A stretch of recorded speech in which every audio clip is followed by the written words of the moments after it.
Halo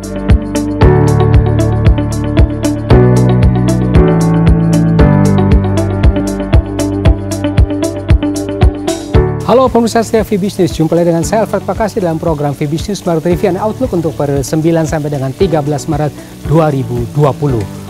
Pandemi virus corona, pasar khawatirkan pelambatan ekonomi global.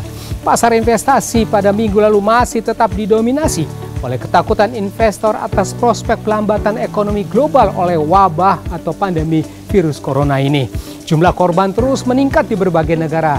Data resmi terakhirnya adalah hampir 3.500 orang sudah meninggal dan 102.000 orang lebih terinfeksi di seluruh dunia yang sudah mencapai 97 negara termasuk Indonesia.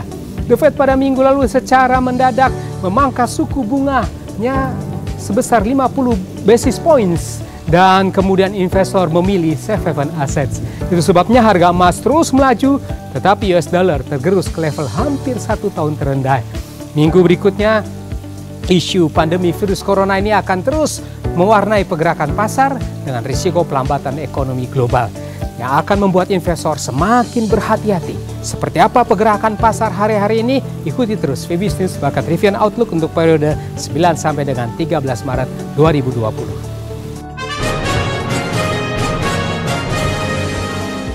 Ya, kita mulai dengan pasar modal Indonesia. Indeks harga saham gabungan pada minggu lalu secara mingguannya rebound menguat 0,84% ke level 5.498. Ya, pasar sangat fluktuatif dari rebound tajam kemudian terkoreksi pada 2 hari terakhirnya. Dan untuk minggu berikutnya nampaknya pasar masih belum stabil. Ada kemungkinan IHSG terkoreksi pada awal pekan. Mata uang rupiah pada minggu lalu juga menguat 0,25% ke level 14.230 per US dollar secara mingguannya. Pasar juga fluktuatif oleh karena masuk keluarnya dana asing ke pasar uang Indonesia sementara Bank Indonesia meluncurkan kebijakan stimulusnya.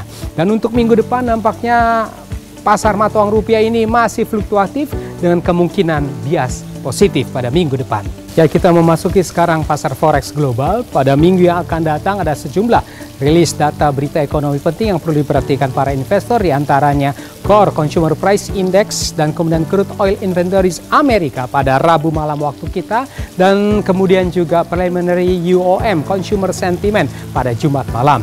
Dari kawasan Eropa diantaranya ada rilis annual budget rilis Inggris untuk hari Rabu sore. Kemudian juga ya ada pengumuman ECB main refinancing rate pada Kamis sore mendatang yang diperkirakan bertahan di level 0,00%.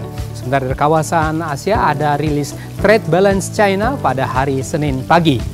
Mata uang US dollar sendiri pada minggu lalu terkoreksi tajam ke level 8 bulan lebih terendahnya. Ini karena adanya pemangkasan bunga yang mendadak dari The Fed sebesar 50 basis points, kemudian juga merosotnya yield Treasury Amerika Serikat ke level record terendahnya, dan kemudian akan ada prediksi pemangkasan bunga The Fed lagi pada pertengahan bulan ini. US dollar index terpantau melemah tajam ke level 95.95, sementara pairnya euro dollar menguat tajam ke level 1.1284 merupakan 8 bulan tertingginya. Pound sterling menguat ke level 1.3050 menguat tipis, sementara dolar yen melemah tajam ke level 105.28, dan selanjutnya untuk mata uang US dollar ini kelihatannya masih dalam bias negatif. Bursa saham Asia pada minggu lalu umumnya melemah. Investor khawatir terhadap pelambatan ekonomi global oleh penyebaran virus corona ini. Indeks Nikkei Jepang melemah tajam ke level 20.749. Hang Seng Hong Kong yang menguat tipis saja ke level 26.146. Dan berikutnya pasar nampaknya masih volatile, masih fluktuatif dengan bias yang negatif. Wall Street Amerika pada minggu lalu menguat terbatas di tengah pasar yang volatile yang mengkhawatirkan terjadinya pelambatan ekonomi Amerika dan global.